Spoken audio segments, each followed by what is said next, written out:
सामीन अंबर आपकी होस्ट है आपके पसंदीदा शो हेल्थ फॉर एवरीवन में खबरों के वक्फे के बाद दोबारा से शो का आगाज़ करते हैं। और लिसनर्स, हमारे शो का ये दूसरा घंटा लियाकत नेशनल हॉस्पिटल की जानिब से पेश किया जा रहा है। आज हम बहुत एक अहम टॉपिक के ऊपर बात करेंगे। मोटापा। मोटापा क्या होता है? मोटापा, ओबेसिटी, जब हम आजकल के दौर में इसकी बात करें तो हम ये कह सकते हैं कि आजकल के दौर में एक संगीन तिब्बी और समाजी मसला बन चुका है जो दुनिया भर में लाखों अफराद को मुतासर कर रहा है। ये महज सिर्फ वज़न का ज़्यादा होना नहीं है, बल्कि ये एक पेचीदा बीमारी है जो और भी मुख्तलिफ ख़तरनाक बीमारियों में आपको मुब्तला कर सकता है, जैसे डायबिटीज़ है, हाई ब्लड प्रेशर है, हार्ट प्रॉब्लम्स हैं, जॉइंट के मसले हैं। ये तमाम चीज़ें ओबेसिटी से जुड़ी हुई हैं। जब हम कुछ फिगर्स की बात करते हैं तो हम देखते हैं कि 25% ऑफ द पाकिस्तानी पॉपुलेशन जो है वो इस वक्त ओवरवेट या ओबीस है। और जब हम ओवरऑल रैंक करें अपने आप को तो हम 9th नंबर पे इस वक्त हैं कि हम पूरी दुनिया में हमारे लोगों में कितने यहाँ पर लोग मोटापे का शिकार हैं। और जब ज़्यादा परसेंटेज हम देखते हैं तो जो अर्बन एरियाज़ हैं, स्पेशली कराची, लाहौर, इस्लामाबाद, ये तमाम जो ऐसे बड़े शहर हैं, यहाँ पे एक सिग्निफिकेंट नंबर्स देखे जाते हैं ओबेसिटी के। और चाइल्डहुड जब ओबेसिटी की बात करते हैं तो उसकी एक अलग परसेंटेज है। क्योंकि हम देखते हैं कि हमारा लाइफस्टाइल इस वक्त ऐसा हो चुका है कि हमारे बच्चे प्रोसेस फूड, जंक फूड, इसकी तरफ बहुत ज़्यादा जा चुके हैं, क्योंकि ज़ाहिर है इन तमाम चीज़ों को खाने में आसानी भी है और मज़ा भी है। लेकिन वो कहते हैं जी हम सब जायके के मोहताज हैं, लेकिन ये जो जायका है ना आपको कहाँ लेके जा रहा है, इस पे भी बात करेंगे। और बहुत सारे सॉल्यूशंस भी मौजूद हैं। ज़ाहिर है जब आप ओबीस हो जाते हैं तो सम टाइम आप डाइट से या वॉक और उस आप मतलब उस सिचुएशन में आ जाते हैं कि आप वॉक भी नहीं कर पाते हैं। तो बहुत सारे ऐसे तरीके भी मौजूद हैं। मेडिकल साइंस ने बहुत तरक्की कर ली है, उन पे भी डिस्कशन करेंगे। बैरिएट्रिक सर्जरी एक इसके ही एक ऐसा एक तरीक़ाकार है, इसके बारे में बात करेंगे कि इससे कैसे मोटापा वज़न कम किया जा सकता है। इस अहम टॉपिक पे बात करने के लिए हमारे साथ डॉक्टर मिर्ज़ा अरशद बेग मौजूद हैं। He is a consultant journal surgeon. इन्होंने FCPS जर्नल सर्जरी में किया है।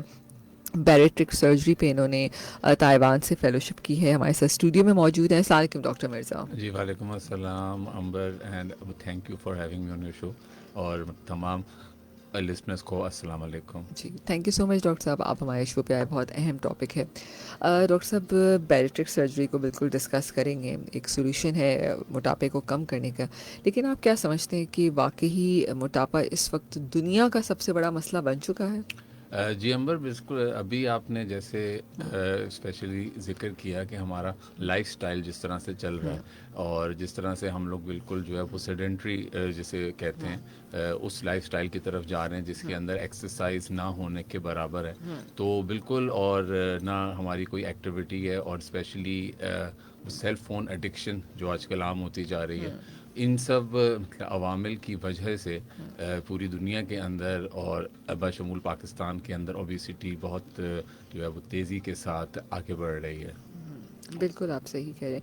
अच्छा डॉक्टर साहब, लोग ये समझते हैं कि मोटापा मतलब मोटे होना कोई बुरी बात नहीं है। हम कह रहे हैं कि भी आप मोटे हो तो हम कह देते हैं कि जी हम तो खाते पीते ख़ानदान के लोग हैं, और वो इसको एक बीमारी नहीं समझते हैं।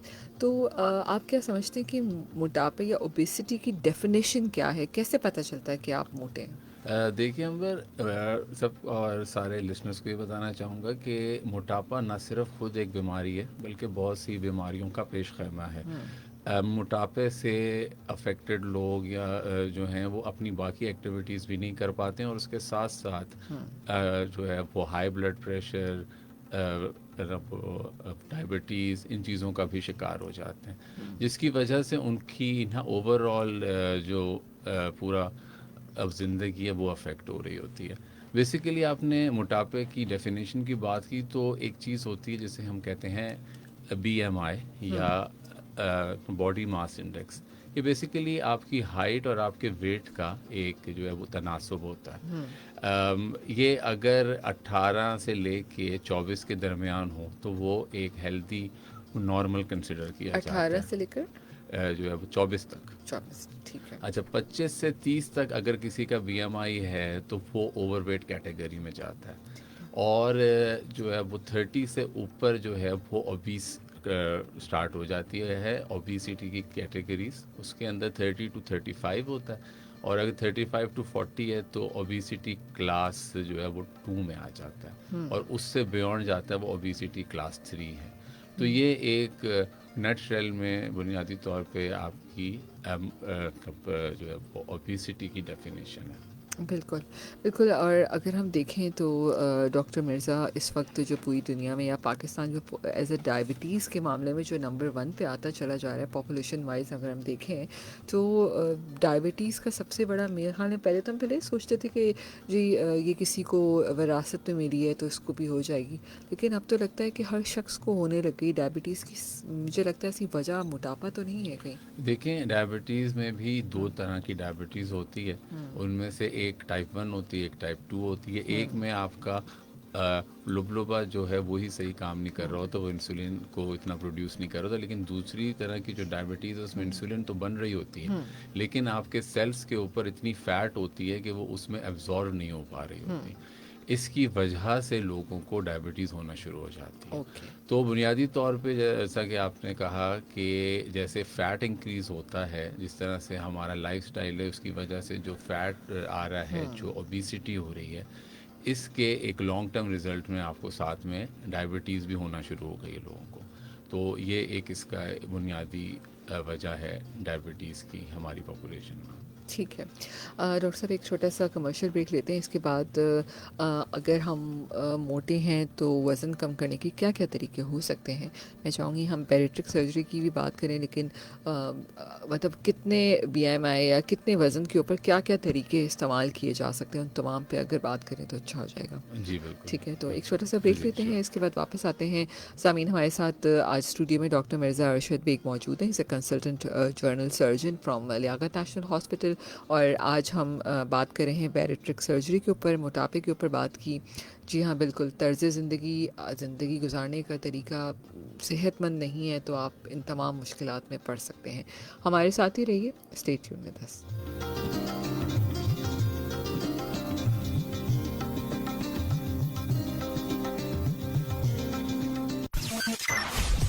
We will be right back after this short commercial break. क्या आप वजन कम करने के मौसर तरीके की तलाश में हैं? तो आज ही लियाकत नेशनल हॉस्पिटल में बैरिट्रिक और मेटाबॉलिक सर्जरी क्लिनिक में तशरीफ लाइए, जो कि खास तौर पर उन अफराद के लिए तख्लीक की गई है जो मोटापे का शिकार हैं और अपने वजन को कम करने की जद्दोजहद कर रहे हैं। हमारे माहिर डॉक्टर्स न सिर्फ बढ़ते हुए वजन को कम करने के तरीकों में महारत रखते हैं, बल्कि एक तवील मुद्दत से बढ़े हुए वजन को खत्म करने के तरीके और मुस्तकिल हल भी फराहम करते हैं। मजीद मालूमात और अपॉइंटमेंट के लिए बराह करम 021-111-456-456 पर कॉल करें या व्हाट्सएप करें। इसके अलावा आप Liaquat National WhatsApp chat bot number के जरिए भी अपना अपॉइंटमेंट बुक कर सकते हैं।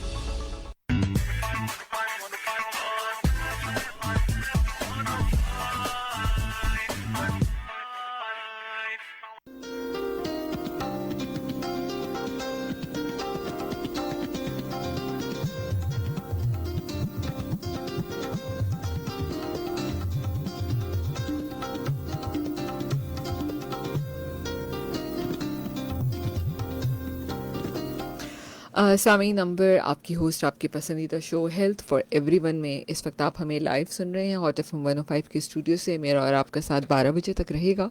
हमेशा की तरह आप कॉल कर सकते हैं हमें 021-111-000-105 के ऊपर, और हमें फेसबुक पेज पे आप इस वक्त हमें लाइव देख रहे हैं www.fv.com/hotfm105 के ऊपर। हमारी वेबसाइट www.hotfm.com.pk पे आप लाइव स्ट्रीमिंग भी सुन सकते हैं। अगर आपके पास रेडियो नहीं है इस वक्त, 888-1 के ऊपर मोबाइल से मैसेज भेज के भी सवाल पूछ सकते हैं। आज हमारे साथ डॉक्टर मिर्ज़ा अरशद बेग मौजूद हैं, consultant general surgeon from Liaquat National Hospital, और बैरिट्रिक सर्जरी पे बात करें। ब्रेक से पहले हमने ये जानने की कोशिश की कि हम मोटे हैं कि नहीं, पहले ये तो चेक कर लें। ठीक है, BMI चेक करना तो बहुत आसान है। डॉक्टर मिर्ज़ा, क्या ख्याल आपका? आराम से तो मोबाइल से भी इनके मौजूद है जी कैलकुलेटर्स? बिल्कुल, इसके लिए ऐप्स तो हैं और कैलकुलेटर भी है और इसका फ़ॉर्मूला भी है, तो वो आप कहीं से भी देख के डाउनलोड कर सकते हैं, देख सकते हैं। बिल्कुल। जी, जी। अच्छा, मतलब जब हम वज़न कम करने के तरीक़ों की बात करते हैं, तो इनिशियली हम देखते हैं बहुत सारे लोग डाइटिंग पे भी जा रहे होते हैं, बहुत सारे लोग जिम भी जा रहे होते हैं। तो आप क्या समझते हैं कि कौन से तरीक़ेकार, अगर मैं बैरिएट्रिक सर्जरी से पहले के स्टेप की बात करूँ कि वो लोग जो वज़न कम करना चाहते हैं, तो क्या-क्या तरीके हो सकते हैं? देखिए, सबसे पहले तो ये चीज़ ज़रूरी है कि आप इस चीज़ को एक्सेप्ट करें कि आपको प्रॉब्लम है और आप इस जो है वो कैटेगरी में जा रहे हैं, ओबेसिटी की तरफ जा रहे हैं। इंसान का किसी भी प्रॉब्लम को ठीक करने के लिए पहला स्टेप यही होता है कि आप उसे रियलाइज़ करें कि ये प्रॉब्लम है मेरे साथ। अब उसको ठीक करने के क्या ऑप्शंस हैं, क्या नहीं है, इस पे थोड़ी सी बात करते हैं। सबसे पहले जैसे आपने कहा, लाइफस्टाइल मॉडिफिकेशन। अपनी ज़िंदगी को, अपनी एक्टिविटीज़ को ऐसे बनाएं कि वो एक हेल्दी जो है वो लाइफस्टाइल की तरफ जाएं। अब हेल्दी लाइफस्टाइल क्या है? इसमें ये है कि आप हफ्ते में 3 से 4 दिन अपने लिए जो है वो एक्सरसाइज को स्टार्ट करें, डेडिकेट करें एक्सरसाइज के लिए। उस कितनी देर? अ, देखें, रिकमेंडेड है कि आधे से 1 घंटे तक आप करें एक्सरसाइज, और ऐसी एक्सरसाइज हो जिसमें आपका हार्ट रेट इंक्रीज़ हो, 100 से ऊपर जाए, जिसमें आपको जो है वो थोड़ा स्ट्रेनुअस इस तरह की एक्टिविटी आप कर रहे हो। लेकिन ये भी जानना ज़रूरी है कि आपकी हेल्थ उस काबिल है कि आप ऐसी फिटनेस कर सकें कि नहीं। सही बात। यहाँ पे एक बड़ा इम्पॉर्टेंट रोल जो आता है वो हमारे जो है वो ट्रेनर्स का आता है, हमारे डाइटिशियंस का आता है। बेरियाट्रिक सर्जरी या कोई भी मेथड जो है वो अपनी जगह है, लेकिन ये एक पूरी जो है वो टीम वर्क है बेसिकली। पहले ये है कि लोग खुद से भी डाइटिंग करते हैं और एक्सरसाइज भी खुद से करना शुरू करते हैं, लेकिन बेहतर है कि कोई सर्टिफाइड बंदा हो जिसके साथ आप ये सारी एक्टिविटीज़ बताएं और शेयर करें, ताकि आपकी बॉडी टाइप के हवाले से देखते हुए आपको वो एक डाइट प्लान या आपको फिटनेस रिजीम दें। क्योंकि हर तरह की फ़िटनेस हर कोई नहीं कर सकता है, इसकी भी अलग अलग जो है वो प्रॉब्लम्स हो सकती हैं। तो इस वजह से एक और दूसरी चीज़ जो बड़ी इम्पॉर्टेंट है कि इन सारे एस्पेक्ट्स को वक्तन फ़वक्तन लेके चलना है, ग्रेजुअली लेके चलना है, और ये लॉन्ग टर्म प्लान होना चाहिए सो आपका। ट्रू। ये नहीं है कि आपने एक जिम हफ्ता, गए तो हाँ, बस, जो हाँ। हमें एक आमतौर से यंगस्टर्स में भी और दूसरे लोग जिनका वेट ज़्यादा होता है वो कहीं जाते हैं तो जो है वो इसके बारे में सोचते हैं, 1 हफ्ता 2 हफ्ता कहीं जाके जिम ज्वाइन करते हैं, उसकी फ़ीस भी देते हैं, सब कुछ करते हैं, और फिर उसके बाद जब वो एक्सरसाइजेस पर आते हैं उनसे नहीं हो पा रही होती तो वो छोड़ देते हैं। यहाँ पे रोल आपके फ्रेंड्स का भी है, बडी जो कहा जाता है आम टर्म में। बडी सिस्टम बड़ा इंपॉर्टेंट है। कोई एक इंसान हो जो आपको साथ लेके चल रहा हो, मोटिवेट कर रहा हो, तो ये चीज़ें बड़ी इंपॉर्टेंट हैं। बिल्कुल। अच्छा डॉक्टर साहब, वेट लॉस करने के लिए जो हम बैरिएट्रिक सर्जरी की जिसकी हम बात करने जा रहे हैं, ये क्या होती है और how does it help in weight loss? देखें, इससे पहले कि हम बेरियाट्रिक सर्जरी की बात करें, उन पेशेंट्स की बात करते हैं जिनको इसकी ज़रूरत पड़ती है। ठीक है, कौन-कौन होते हैं? बिल्कुल। हर पेशेंट को इसकी ज़रूरत नहीं है, ठीक है। जिनका बीएमआई 30 प्लस होता है उनके लिए ये रेकमेंडेड है। अच्छा, अब बेरियाट्रिक सर्जरी हम अकेले नहीं करते, आइसोलेटेड चीज़ नहीं है। जैसे बाकी चीज़ें होती हैं, आपके गॉल ब्लैडर में स्टोन हुआ, आपने अपनी इन्वेस्टिगेशंस कराई, उसमें स्टोन आया, आपको पेन हो रहा है, ठीक है। आप गए सर्जन के पास, ऑपरेट हो गए। ये उस तरह से नहीं होता है। इसमें बेसिकली हमारे साथ और भी बहुत से लोग काम करते हैं, जिनमें जो है फूड डाइटिशियंस हैं, फिज़िकल जो एक्सरसाइज वाले होते हैं वो होते हैं, ट्रेनर्स जिसे कहा जाता है। इसके अलावा फैमिली फिजिशियंस होते हैं, एंडोक्राइनोलॉजिस्ट होते हैं, साइकोलॉजिस्ट होते हैं। तो इन सब की अप्रोच से मिल के, इन सब के थ्रू हो के पेशेंट हमारे पास आता है बेरियाट्रिक सर्जरी करवाने के लिए। जिनका बीएमआई 30 प्लस होता है उनके लिए ये बेसिकली रिकमेंडेड है। उससे पहले एक्सरसाइज है और जो है कुछ अद्वियात भी अब शुरू हो गई हैं, इसके लिए भी इंजेक्शंस लोग। वगैरह भी? जी, इंजेक्शंस भी हैं, अद्वियात भी हैं, लेकिन किस पेशेंट को इंजेक्शन लगना है, किस को अद्वियात चलनी है, इसके लिए आपको स्पेशलिस्ट ओपिनियन की ज़रूरत होती है। तो बिल्कुल भी ऐसा ना करें कि ख़ुद से अद्वियात या ख़ुद से इंजेक्शन शुरू कर दें। फैमिली फिजिशियंस हैं, एंडोक्रिनोलॉजिस्ट हैं, बेरियाट्रिक फिजिशियंस हैं जो उनके स्पेशलाइज्ड हैं इस काम के लिए, उनसे कंसल्ट करने के बाद ही इस तरह से शुरू करें। आमतौर से जिनका बीएमआई 28 से प्लस होता है उनको इन इंजेक्शन से, दवाइयों से फ़र्क पड़ता है। हम भी अपने पेशेंट्स में अद्वियात का या इंजेक्शन का इस्तेमाल करते हैं, लेकिन उनकी भी स्पेसिफिक इंडिकेशंस हैं, और ऑपरेशन के बाद जिनका वेट लूज़ ना हो रहा हो या इस तरह से बन रही हो कंडीशन, उनके लिए इस्तेमाल की जाती हैं। अच्छा डॉक्टर साहब, आपके पास बैरिट्रिक सर्जरी के लिए किस किस्म के लोग आते हैं? मरीज, मतलब मरीज ही कहूँगी मैं ना, कैसे लोग आते हैं? एक्चुअली हर स्पेक्ट्रम के लोग आते हैं। मतलब डायबिटीज़ के मरीज ज़्यादा होते हैं, या मतलब किन एक्सट्रीम पे? ज़ाहिर है जब देखें, अगर आप मोटे होते हैं लेकिन आपको कोई बीमारी नहीं होती, उस वक्त तक तो आप ये नहीं कराना चाहते। अनटिल अनलेस आप किसी ऐसे एक्सट्रीम में चले जाएं बीमारी में, फिर आपको होता है कि ये मोटापा उतरेगा तो शायद ये बीमारी ठीक हो। जी, एक तो आपने बता दिया डायबिटीज़, उसके अलावा पेशेंट्स जो हमारे पास आते हैं उसमें हर तरह के मरीज़ होते हैं। बाज़ पेशेंट्स को एक बीमारी होती है जिसे स्लीप एपनिया कहते हैं, जो रात में जब सो रहे होते हैं तो स्नोरिंग बहुत ज़्यादा कर रहे होते हैं। ये बेसिकली उनकी एनाटमी ऑल्टर हो गई होती है, जिस्म की ऐसे ऑल्टर हो गई होती है कि उनको रात में सांस नहीं आता और बीच बीच में उनकी आँख खुल रही होती है। और ऐसे पेशेंट्स को दिन भर भी उनको फीलिंग आती है कि उन्हें नींद आ रही है। तो ये वाले पेशेंट्स होते हैं, इनकी स्लीप स्टडीज़ होती हैं, तो ये हमें रेफ़र किए जाते हैं, पल्मोनोलॉजिस्ट हमें ये पेशेंट्स रेफ़र करते हैं। इसके अलावा ऑर्थोपेडिक्स से हमारे पास रेफरल्स आते हैं, वो पेशेंट्स जिनका वेट इतना ज़्यादा हो गया होता है कि उनके जो है वो कूलों में दर्द हो रहा होता है, वो घुटनों में दर्द हो रहा होता है। आप कहते हैं कि जी एक्सरसाइज करें, अब जिसका वेट ही इतना ज़्यादा है, 140 प्लस चल रहा है, वो उससे आप एक्सरसाइज करने को कहेंगे तो ऑब्वियसली वो ट्राई तो करेगा, उसकी अर्ज भी होगी, उसको सब चीज़ें होंगी, लेकिन वो एक्सरसाइज परफॉर्म नहीं कर सकता बिकॉज ऑफ थोड़ी सी एक्सरसाइज करेगा और उसको पेन शुरू हो जाएगा और वो एक्सरसाइज रोक देगा। तो वो अमाउंट ऑफ एक्टिविटी या वो एक्सरसाइज जिससे वेट कम हो सकता है वो बंदा परफॉर्म नहीं कर सकता। तो वहाँ पे रोल आता है बेरियाट्रिक सर्जरी का। तो अच्छा, एक और चीज़ जो जानने की ज़रूरत है वो ये कि बेरियाट्रिक सर्जरी हतमी हल नहीं है। ऐसा नहीं है कि आपने सर्जरी करवा ली है, अब आप अपने उसी लाइफस्टाइल में रहेंगे, एक्सरसाइज नहीं करेंगे, खाना के बारे में भी एहतियात नहीं करेंगे, लेकिन आपका वेट जो है वो कम रहेगा, ऐसा नहीं है। आपको ऑपरेशन एक हेल्प आपको बिल्कुल इसके अंदर कर देगा वज़न कम करने में, लेकिन उसे लॉन्ग टर्म सस्टेन्ड रखना, उसके लिए आपको खुद एफर्ट करनी है और आपको अपना लाइफस्टाइल, अपना जो है वो चेंज करना है, तर्ज ज़िंदगी को ऐसा बनाना है जो कि हेल्दी हो, और इन एक्टिविटीज़ को इन्वॉल्व करना है अपनी ज़िंदगी में।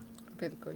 तो डॉक्टर साहब, बैरिट्रिक सर्जरी में होता क्या है, क्या प्रोसीजर होता है इसमें, किस तरह वज़न कम होता है, मतलब क्या चीज़ किया जाता है इसमें? देखिए अंबर, एक्चुअली अगर हम ओबेसिटी या मोटापे की बात करते हैं तो ये सिंपल इनटेक आउटपुट का खेल नहीं है।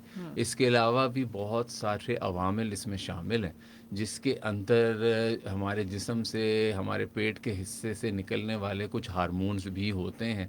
तो बेरियाट्रिक सर्जरी में हम स्टमक के या पेट के जिन हिस्सों को जाके अफेक्ट कर रहे होते हैं, या जिनके ऊपर सर्जरी परफॉर्म कर रहे होते हैं, उसमें उन हार्मोन्स को हम बेसिकली अफेक्ट कर रहे होते हैं। एक चीज़ का समझना ज़रूरी है कि पेट जब दो चीज़ें होती हैं, एक होता है भूख लगना और एक होता है पेट भरना। जब आपको ये वाली फीलिंग जो आती है कि आपको भूख लग रही है, ये बेसिकली दो अवामिल की वजह से आती है। जब आपका पेट एम्प्टी होता है, वहाँ से हार्मोन्स हो रहे होते हैं रिलीज़, जो कि आपको बता रहे होते हैं कि आपका पेट एम्प्टी है और आपको मज़ीद खाने की ज़रूरत है। और जब आप इनटेक कर लेते हैं तो पेट स्ट्रेच होता है, तो ये स्ट्रेच के जो हमारे स्टमक में जो लगे होते हैं रिसेप्टर लगे होते हैं, या जो है वो कनेक्शंस लगे होते हैं, ये हमें बता रहे होते हैं कि जी अब पेट भर गया, हम खाने से हाथ रोक दें। तो बेसिकली बेरियाट्रिक सर्जरी में इन्हीं अवामिल को हम अफेक्ट कर रहे होते हैं, जो है वो टारगेट कर रहे होते हैं। हमारा एम यही होता है कि इसके अंदर दो तरह की सर्जरीज़ हुए हैं मेनली।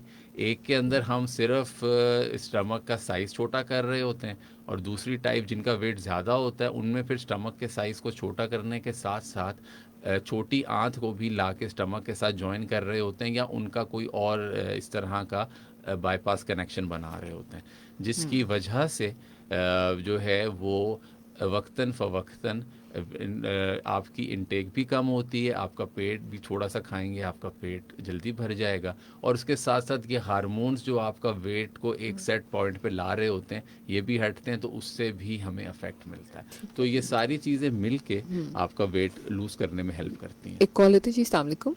वालेकुम सलाम। तारिक से लिया के शाफिल कॉलोनी से। जी तारिक साहब। हाँ, यह है कि पूरी बॉडी बज़ाहिर नॉर्मल लग रही हो लेकिन सिर्फ पेट निकला हुआ हो तो क्या ओबेसिटी में काउंट होता है ये? बहुत से लोगों का, जैसे अब कराची पुलिस का, ट्रैफिक पुलिस का पेट निकला हुआ होता है। अच्छा चलिए ठीक है जी, ओके।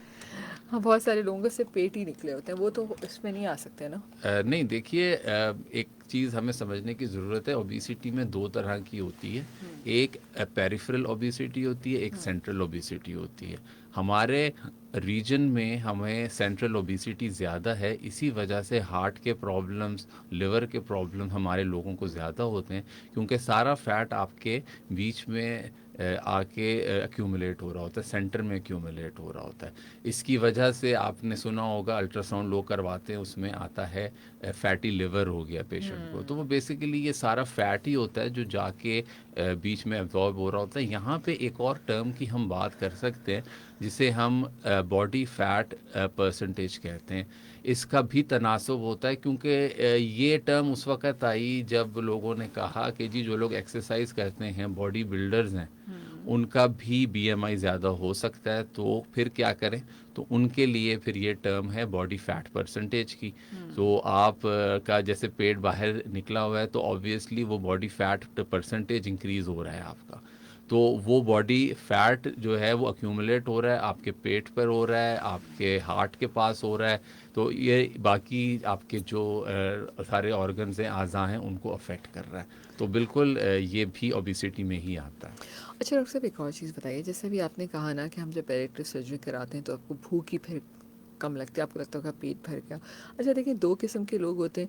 एक तो जब वो खाना खाते हैं तो वो उस वक्त तक खाते ही रहते हैं जब तक उनका पेट बिल्कुल फुल ना हो जाए। अच्छा देखिए, वो ज़ाहिर है उनका वज़न भी फिर ज़्यादा ही होता है, बहुत ज़्यादा खा रहे होते हैं। लेकिन कुछ लोग होते हैं उनको पता होता है कि यार एक पोर्शन बस ये खा लिया, आप इसमें छोड़ दें, उनको भूख लगेगी भी होगी लेकिन वो अपनी भूख से कम खाते हैं। तो भूख से कम जो लोग खाते हैं, क्या वो भी कोई हार्मोन होता है जो आपको इंडिकेट करता है, या कोई आपके ब्रेन में कोई सिग्नल होता है? आप कैसे कंट्रोल करते हैं ये देखिए, इसके लिए आपका अपना सेल्फ जो डिसिप्लिन है, मोटिवेशन है, ये बड़ी ज़रूरी है। और जिस तरह से हमारे जो है वो दीन में भी है कि पेट के जब आप खा रहे हो तो इत्दाल में खाएं, तो ये बड़ा इम्पोर्टेंट है ये एस्पेक्ट ना। तो जब भी आप इत्दाल में खाएंगे आपको भूख होगी, लेकिन उससे पहले आप हाथ रोक लेंगे। तो इसके लिए एक इंटरनल डिसिप्लिन की ज़रूरत है, और यही प्रॉब्लम होती है जो लोग इत्दाल से ज़्यादा बढ़ते हैं, खाते हैं, तो उसके अंदर फिर ये प्रॉब्लम सामने आती हैं। ठीक, डॉक्टर साहब एक ब्रेक लेते हैं, फिर इसके बाद ये जानने की कोशिश करेंगे कि बैरेट्रिक सर्जरीज़ जो लोग कराते हैं उस कौन सी टाइप्स होती हैं, और क्या फ़ायदेमंद होता है, कितना वज़न कम हो जाता है, कोई इसमें रिस्क तो नहीं इन्वॉल्व होते, सक्सेस रेशो कितना है, कॉस्ट पे बात करेंगे। इसके बाद लाइफस्टाइल चेंजेस कैसी होती हैं उस पर बात करेंगे। हमारे साथ ही रहिए, स्टे ट्यून्ड विद अस।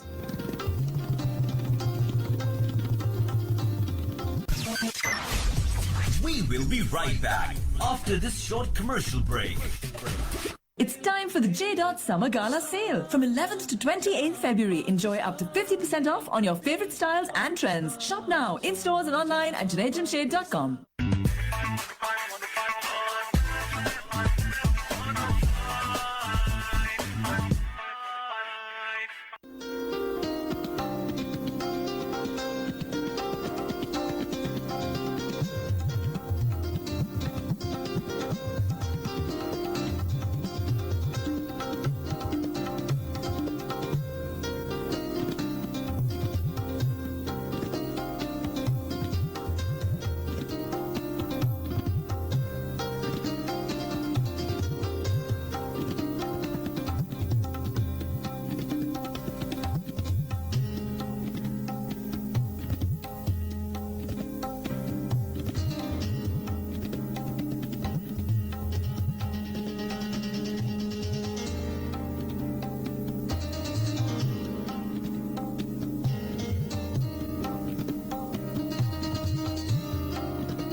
जी सामीन अंबर आपकी होस्ट आपके पसंदीदा शो हेल्थ फॉर एवरीवन में आप इस वक्त हमें सुन रहे हैं हॉट एफएम 105 के स्टूडियो से लाइव। मेरा आपका साथ 12 बजे तक रहेगा। आपकी कॉल्स भी शामिल करेंगे 02111000105 के ऊपर।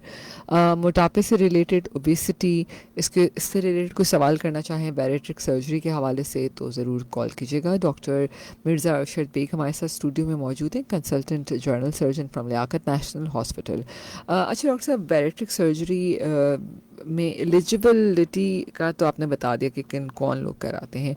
अच्छा, इसमें वज़न एकदम से कितना कम हो जाता है या कुछ टाइम लगता है? किस तरह वज़न कम होता है आफ्टर सर्जरी?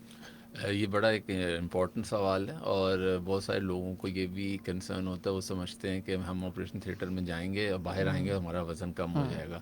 तो ऐसा कुछ भी नहीं होता है।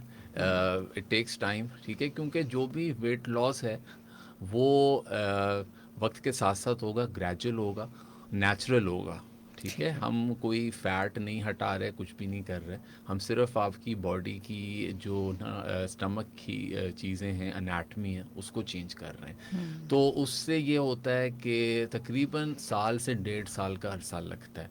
एक चीज़ हम कहते हैं एक्सेसिव वेट, ठीक है ना। एक्सेसिव वेट लॉस एक्सपेक्टेड कितना होता है वो ये है कि जैसे आपका बीएमआई के हिसाब से, आपकी हाइट के हिसाब से एक आपका वेट है, आइडियल वेट है। अब उसके ऊपर जितना वेट है वो सारा का सारा आपका एक्सेस बॉडी वेट है। अब उस एक्सेस बॉडी वेट का 80 to 85% आप इन प्रोसीजर से लूज़ आसानी के साथ कर सकते हैं। और लेकिन ये है कि इसमें टाइम लगता है, साल से 1.5 साल का अरसा लगता है।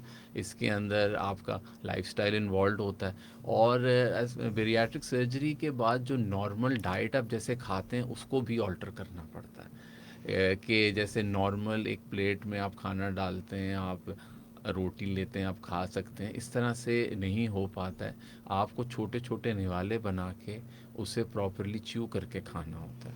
तो अच्छा, हाँ, जैसे छोटे बच्चों को जी खिलाते जी हैं। जी बिल्कुल। तो वो उस तरह से स्टार्ट करते हैं और फिर वक्त के साथ साथ आदत भी हो जाती है क्योंकि पोर्शन साइज भी छोटे होते हैं। तो ये वाला भी डिसिप्लिन आपको अपने अंदर पैदा करना अच्छा, पड़ता है। स्टार्टिंग में मैंने सुना है कि लिक्विड डाइट्स लेनी पड़ती हैं। बिल्कुल। जब ऑपरेट किया जाता है उसके 1 हफ्ते तक हम पानी, ओआरएस, नारियल पानी, इस तरह की चीज़ों पे रखते हैं।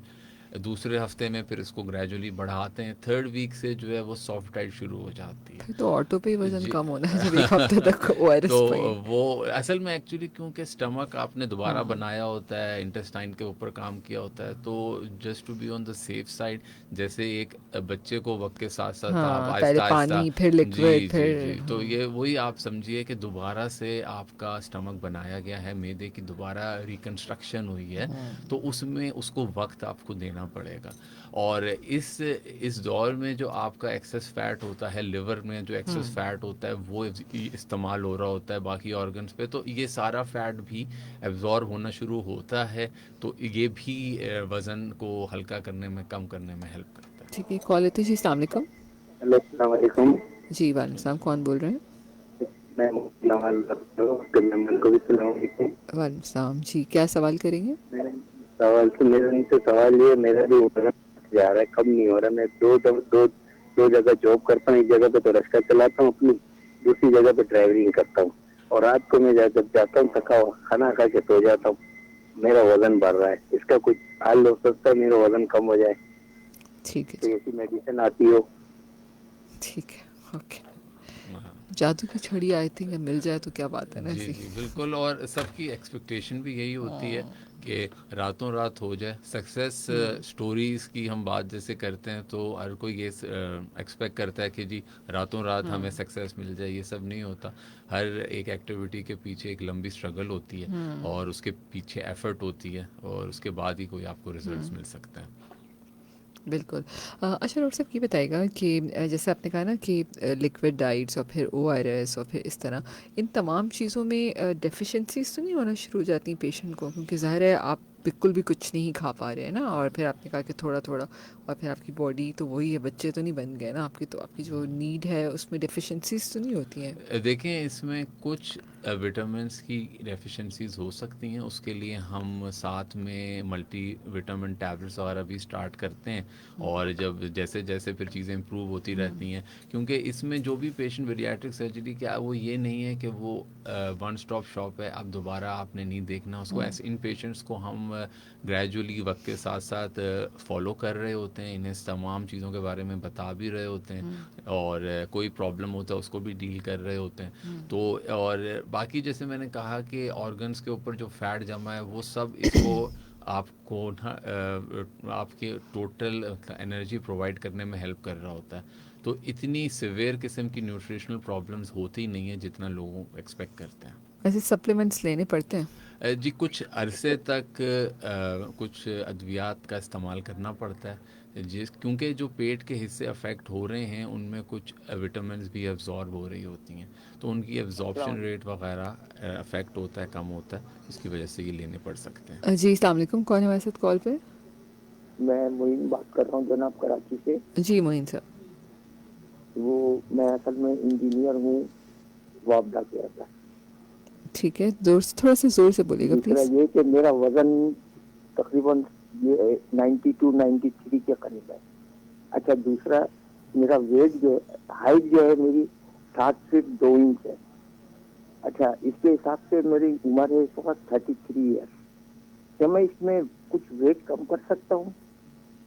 जबकि मैं 7 सारी इंच। एक्टिविटीज जो है मैं चलता हूँ, करता हूँ। कितनी 5 फीट 7 आपकी कितनी हाइट कितनी है आपकी? 7 फीट 2 इंच। 7 feet 2 inch.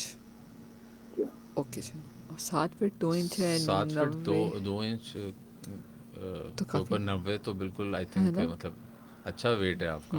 आपको वेट लूज करने की जरूरत नहीं लग रही है 7 फुट 2 इंच के सही है, तो ऊपर। बस आप हेल्दी लाइफस्टाइल जी गुजारे आई जी थिंक। बिल्कुल माशाल्लाह से काफ़ी अच्छी हाइट है इनकी। ओके, अच्छा एक और चीज़ बताइए कि बैरिट्रिक सर्जरी का इम्पैक्ट जो है वो आपकी डाइजेशन और मेटाबॉलिज्म पे कैसे होता है? देखें, इसमें जैसे मैंने पहले जिक्र किया कि हार्मोन्स होते हैं जो कि अफेक्ट कर रहे होते हैं, तो वो जो आपका एक स्टैंडर्ड जो सारे प्रोसीजर्स हैं उनके ऊपर अफेक्ट कर रहा होता है। आपका जो ब्रेन के अंदर जो आपके डाइट के सेंटर्स हैं, एपेटाइट के सेंटर्स हैं, उन्हें अफेक्ट कर रहा होता है। और ये एक टर्म हम यूज़ करते हैं जो है वो सेटाइटी, हंगर एंड सेटाइटी। हंगर यही है कि भूख लगना, सेटाइटी है ये वाली फीलिंग आना कि मेरा पेट भर गया है।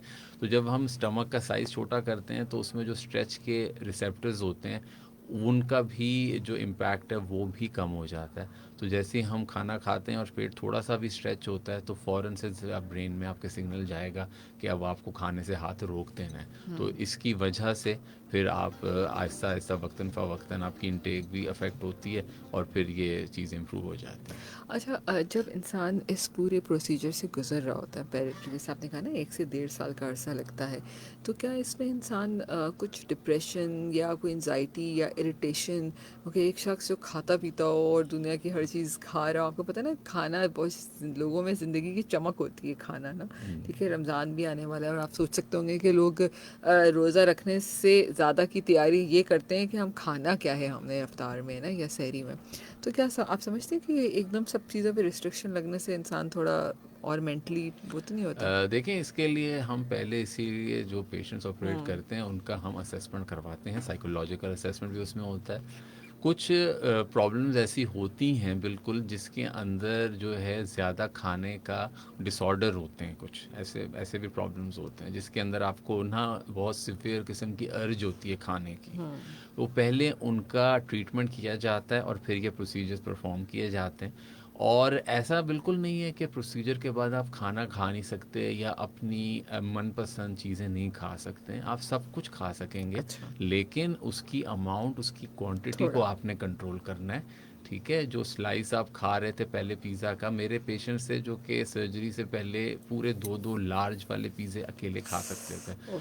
ठीक है, तो अब ऑब्वियसली उनके लिए अब आधा स्लाइस खाना है प्रॉब्लमैटिक होता है। तो ये चीज़ें पहले हम समझाते हैं आधा पहले। स्लाइस, पूरा भी नहीं? जी नहीं, वो नहीं खा पाते हैं, Oh उसी से God! उनका पेट भर जाता है। अच्छा। बट वो, लेकिन ये है कि जब वो अफेक्ट्स देख रहे होते हैं, लॉन्ग टर्म रिजल्ट देख रहे होते हैं, अपनी ज़िंदगी के अंदर चेंजेस देख रहे होते हैं, क्योंकि बाकी चीज़ें अपनी जगह हैं, मोटापे के साथ एक सोशल स्टिग्मा भी अटैच्ड है, चाहे एक्सेप्ट करें ना करें हम, लेकिन ये भी लोग अफेक्ट है। मजाक उड़ाते हैं जी जी, आपका, बिल्कुल। बाकी तो उनसे जो उनका लाइफस्टाइल चेंज हो जाता है और जो एक्सेप्टेंस आती है सोसाइटी में, उससे भी बहुत फ़र्क पड़ता है, बहुत अच्छा इफेक्ट आता है, मोटिवेटिंग फैक्टर होता है लोगों के लिए कि वो इसी चीज़ के ऊपर कंटिन्यू करें। तो वो फिर इसमें जो आपने बताया कि डाइट को अब नहीं खा पा रहे हैं, तो वो बेसिकली खुद से फिर अपने आप को कंट्रोल करना शुरू करते हैं। डिसिप्लिन फिर वहाँ से आना शुरू होता है और एक्सरसाइज का शौक़ भी वहाँ से पैदा होना शुरू होता है। जब वो भागना शुरू करते हैं और उनसे भागा जा रहा होता है, उनके स्पाइन में दर्द नहीं हो रहा, घुटनों में दर्द नहीं हो रहा है, वो चल सक रहे हैं, नॉर्मल चल सक रहे हैं, सांस नहीं फूल रहा, सीढ़ियाँ चढ़ रहे हैं, ये सारी एक्टिविटीज मेरे और आपके लिए इतना हमें शायद फील भी ना होता, लेकिन जो अफेक्ट लोग हो रहे तो होते बहुत हैं, अच्छा लगता होगा जी, फिर। तो ये सारी चीज़ें जब इम्प्रूव होती हैं, इनफर्टिलिटी का प्रॉब्लम है ख़वातीन में, वो भी इससे इम्प्रूव हो जाता है, पीसीओज वगैरह वो इम्प्रूव होते हैं। वो काफ़ी डिटेल्ड हैं, टेक्निकल, लेकिन ये है कि तो एक अच्छा अफेक्ट आ रहा होता है, उससे भी वो काफ़ी अच्छा मोटिवेटिंग फैक्टर प्रोवाइड करता सही। है।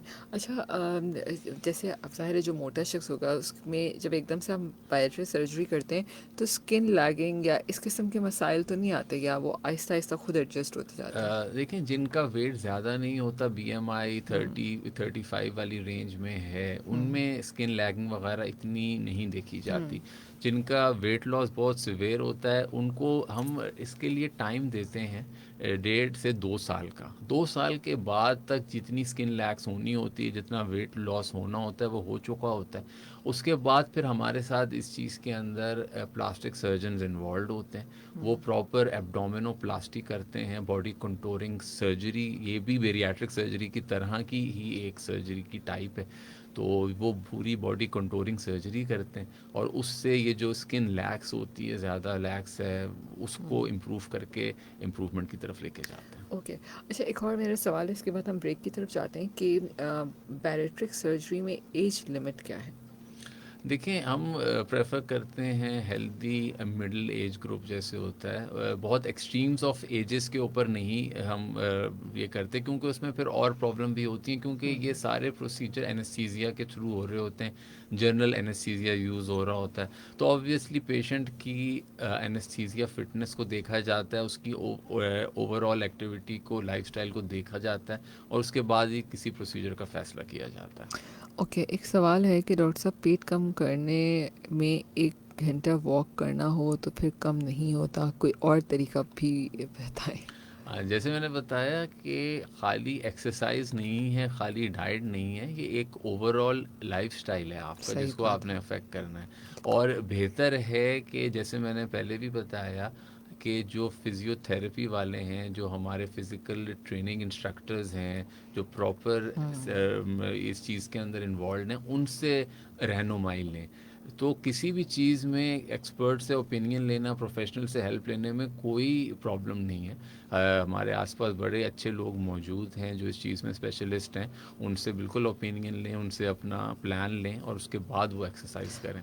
अच्छा, एक और चीज़ बताइए कि अगर पेशेंट फॉलो ना करे डाइट को, ठीक है ना, अब उसको हो कि नहीं, अब तो हो गई है, वज़न दोबारा से खाना शुरू कर दे, तो फिर मतलब दोबारा से खाना पीना शुरू हो सकता है या बस फिर कभी भी नहीं खा सकता इतना ज़्यादा देखें, इसमें आफ्टर 2 इयर्स? इसमें पेशेंट की इंजन्यूटी काफ़ी मैटर करती है, इसीलिए मैंने पहले कहा कि आप सबसे पहले रियलाइज़ करें कि आप ये प्रॉब्लम सही करना चाह रहे हैं। अब आप अगर एक शेक बना के उसके अंदर आप जो है वो गन्ने के जूस के अंदर पिज़्ज़ा स्मैश करके डाल के किसी तरह पीना शुरू कर देंगी, तो मैं तो नहीं रोक सकता ना। तो मतलब मैंने वही कहा, पेशेंट्स की अपनी इंजन्यूटीज़ भी होती हैं, तो इसीलिए पहले इवेलुएट करना बड़ा ज़रूरी ये है। लोग ऐसे कुछ भी कर सकते हैं, जी कहते जी होंगे कि बस जी अब भी बहुत हो गया जी अब। जी। हाँ। मतलब जिन, तो इसीलिए मैंने अर्ज़ किया कि इसी जो है वो ज़हनी तौर पर स्टेबल होना और कोई और आपको ज़हनी इस तरह का प्रॉब्लम ना हो, उसके बाद ज़्यादा इन प्रोसीजर्स को ऑप्ट किया जाता है, हर एक को आप इन प्रोसीजर्स के लिए ऑप्ट भी नहीं करते आप। एक छोटा सा ब्रेक लेते हैं, फिर मैं चाहूँगी कुछ सक्सेस स्टोरीज हमारे साथ शेयर कीजिएगा अपने पेशेंट्स की कि जो कितना खुश हैं इस वक्त। अगर थोड़ा सा पहले मुझे जहन में नहीं आया, वरना तो हम उनको कॉल पे लेके उनसे बात भी करते हैं। और कॉस्ट इफ़ेक्टिव कितना है, कितना बजट होना चाहिए आपके पास आने के लिए, ये भी बताइएगा। Stay tuned with us.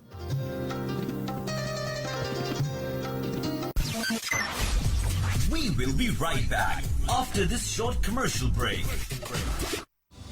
हुकूमतें Sindh के किसी महकमे में आपका कोई काम बिला वजह इल्तवा का शिकार है या महकमे के सरकारी अहलकार काम में अदम दिलचस्पी दिखा रहे हैं या बच्चों के हिरासा या तशद्दुद से मुतालिक कोई शिकायत हो तो बिना खौफ व खतर किसी भी सादा कागज पर उर्दू, सिंधी या अंग्रेजी जबान में लिखकर शनाख्ती कार्ड की कॉपी, फॉर्म ए और जरूरी मालूमात के साथ सूबाई मोहतसिब सिंध के दफ्तर, secretariat, telephone number, email, online, website पर या सूबाई दफातर में अपनी शिकायत पूरे एतमाद के साथ जमा करा सकते हैं। आपकी खिदमत के लिए हर वक्त मुस्तैद मोहतसिब सिंध।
सामी नंबर आपकी होस्ट आपके पसंदीदा शो हेल्थ फॉर एवरीवन में इस वक्त आप हमें लाइव सुन रहे हैं। डॉक्टर मिर्ज़ा एक कॉल है, पहले एक कॉल ले लेते हैं। जी अस्सलाम वालेकुम।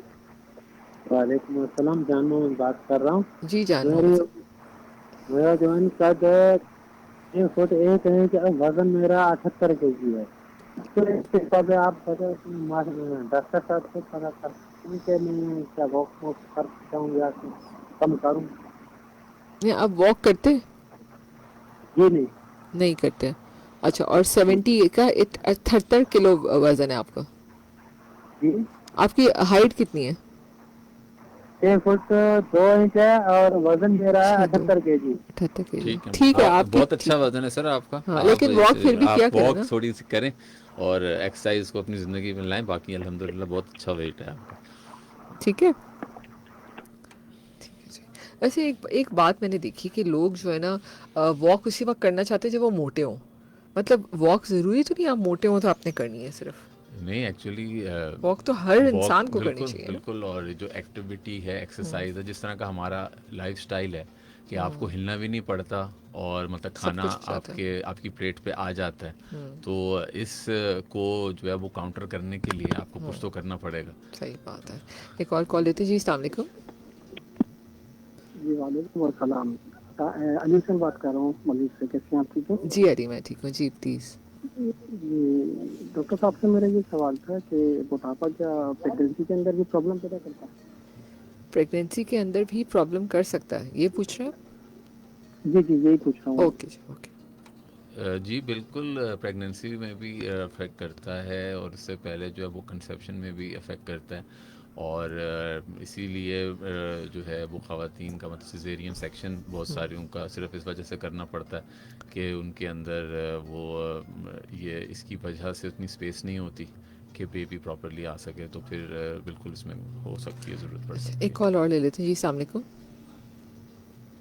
अस्सलाम वालेकुम। जी वालेकुम सलाम।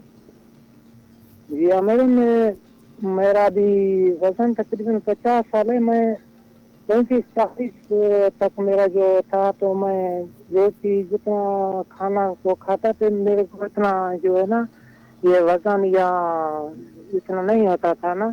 अभी मेरा तकरीबन 50 साल उम्र है, तो मैं वही रोटी वगैरह खाता हूँ तो थोड़ा वजन ज्यादा होता है ना, तो कम मैं खाता हूँ लेकिन ये मोटापा ज्यादा होता है, ठीक इसके लिए ठीक। डॉक्टर से ओके। अच्छा डॉक्टर साहब, इनके सवाल से ऐसा लगता है जैसे वज़न जैसे उम्र आप उतना ही खा रहे होते हैं, लेकिन उम्र के साथ साथ फिर बजाय वज़न कम होने के या उस मेंटेन भी नहीं रहता, बढ़ने लगता है। क्या उम्र के बढ़ने के साथ खाना पीना कम कर देना चाहिए? देखिए, इसमें एक और चीज़ बड़ी इम्पोर्टेंट है और वो हमारी इंटेक है कि आप खा क्या रहे हैं। कार्बोहाइड्रेट इंटेक हमारी बहुत ज़्यादा है, अ, नशास्ता जिसको कहते हैं, और मतलब रोटी हम बहुत खाते हैं जो कि जब सारा का सारा प्रोसेस्ड फूड है वो भी हमारी इंटेक ज़्यादा है।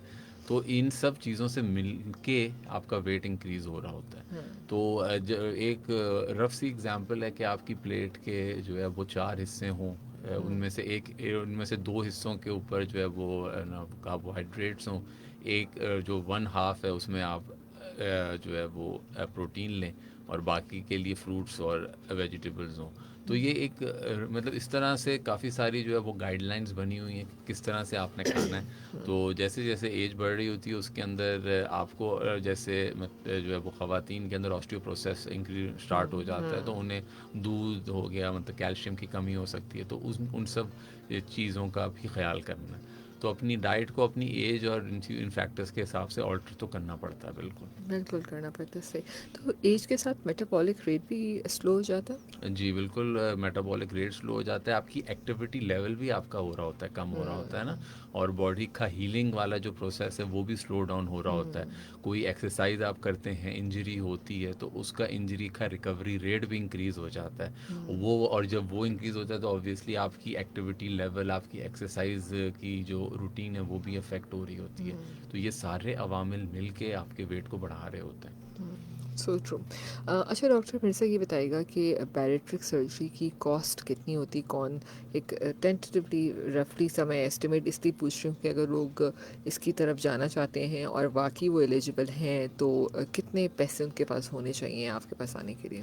देखें, इसके अंदर मेन कॉस्ट स्टेपल्स की कॉस्ट होती है, वो अप एंड डाउन होती रहती है इंपोर्ट के हवाले से, और ये सारी चीज़ें अप्रॉक्स हमारे पास जो पेशेंट्स आते हैं उनमें 5 से 6 लाख का तकरीबन ख़र्चा होता है, ठीक है। और 1 से 2 दिन का हॉस्पिटल स्टे होता है। और जिनका वेट बहुत ज़्यादा होता है उनको हम पहले एडमिट करके या उनका पहले से प्लान करके, अब इसमें कुछ ऐसे पेशेंट्स भी हैं जिनको हम फौरी तौर पे नहीं ऑपरेट करते, कुछ अरसा देते हैं ऑप्टिमाइजेशन के लिए। जैसे जिनका हार्ट रेट बहुत ज़्यादा है, जिनके को ब्रीदिंग के प्रॉब्लम्स हैं, उनको पहले हम कंसर्न स्पेशलिटीज़ में भेजते हैं ताकि उनका हार्ट रेट, उनका ब्रीदिंग, ये चीज़ें बेहतर हों। फिज़िकल ट्रेनर के साथ इन्वॉल्व करते हैं, कुछ ऐसी एक्सरसाइजेज होती हैं जो कि बैठे बैठे हो सकती हैं, वो सब करा के उनका उस प्रोसीजर के लिए एलिजिबिलिटी को इम्प्रूव करते हैं और फिर परफॉर्म करते हैं। बिल्कुल। तो आप ये समझते हैं कि ये जो बैरिट्रिक सर्जरी, इसमें सक्सेस रेशो और मैं अगर रिस्क की बात करूं तो दोनों कितने होते हैं? देखिए, इसमें जो है वो इंटरनेशनली एक्सेप्टेड जो है वो कॉम्प्लिकेशन रेट की अगर हम बात करें तो वो 2 to 5% है, और उसके अंदर बेसिकली जो मेजर हमारा एक होता है कंसर्न होता है वो स्टेपल्स होते हैं। स्टेपल लीकेज का चांस हो सकता है विच इज़ लेस दैन 2%, और अगर खुदा न खासा ऐसा हो जाए तो फिर उसकी रिविजनल भी कर सकते हैं, उसके अंदर ड्रेन भी डालते हैं, वो सारे प्रोसीजर्स होते हैं, बट अल्हम्दुलिल्लाह इतनी हाई कॉम्प्लिकेशन रेट्स भी नहीं है। और इसके अलावा विटामिन्स का, जैसे मैंने आपको बताया, वो डेफिशिएंसीज कुछ पेशेंट्स में हो जाती हैं जिनके लिए हमें उन्हें सप्लीमेंटेशन वगैरह देनी पड़ती है। तो ऑल इन ऑल तो एक अच्छा प्रोसीजर है अगर आप अच्छे जो है वो इदारे के अंदर परफॉर्म करवा रहे हो जहाँ पे सारी की सारी फैसिलिटीज़ हैं, और इसके साथ साथ आपने ऑपरेशन से पहले जो प्लानिंग है, प्री ऑप प्लानिंग, वो आपने की हो अच्छी तरह से, प्रॉपरली की हो, तो ताकि कोई एस्पेक्ट आपका स्किप ना हो, मिस ना हो, तो फिर ये इतना इसका कॉम्प्लिकेशन का हाई रेट नहीं है। अच्छा, एक और चीज़ बताइए, क्या हर जो जर्नल सर्जन है वो सर्जरी कर सकता है? नहीं, एक्चुअली हर जनरल सर्जन की इसमें स्पेशलाइज्ड अगर ट्रेनिंग हुई हुई है तो वो बिल्कुल कर सकता है, लेकिन ये है कि क्योंकि इसके अंदर एक जो है टीम वर्क इन्वॉल्व होता है, तो वो सारी कंसर्न स्पेशलिटीज़ आपके हॉस्पिटल में अवेलेबल हों और आपका एडिक्वेट एक्सपीरियंस हो तो फिर आप कर सकते हैं। अच्छा डॉक्टर साहब, ये बताइएगा कि बैरिट्रिक सर्जरी के अलावा मैंने जैसे टमी टक है, ये वाली सर्जरीज भी सुनी है, तो इन दोनों में क्या फ़र्क होता है? देखें, ये बाकी आपने लाइपोसक्शन का नाम भी सुना हाँ, होगा। बिल्कुल। ये बेसिकली ये प्रोसीजर जो है हमारे प्लास्टिक सर्जरी में जो फ्रेंड्स हैं वो ये परफॉर्म कर रहे होते हैं। इसमें बेसिकली स्टमक को नहीं छेड़ा जाता है, पेट के ऊपर की जो फैट की लेयर है, चर्बी है, उसे कम किया जा रहा होता है या ओके। उसे हटाया जा रहा होता ठीक है। है। तो उसमें जो एक्चुअल इनटेक का मैकेनिज्म है वो अफेक्ट नहीं हो रहा होता है। अब ये उन लोगों के लिए जिनका थोड़ा सा स्टमक है के ऊपर फैट है, या वो जिनका हमने ऑपरेशन किया हुआ है और बाद में उनका कुछ एरियाज में फैट रह गया, उनके लिए ये बड़े अच्छे प्रोसीजर्स हैं। टमी टक भी इसी में आता है? जी जी जी, ये मैंने जो एब्डोमिनोप्लास्टी का जिक्र किया था, ठीक है। ये भी इसी का ही किस्सा होता है। Okay, right.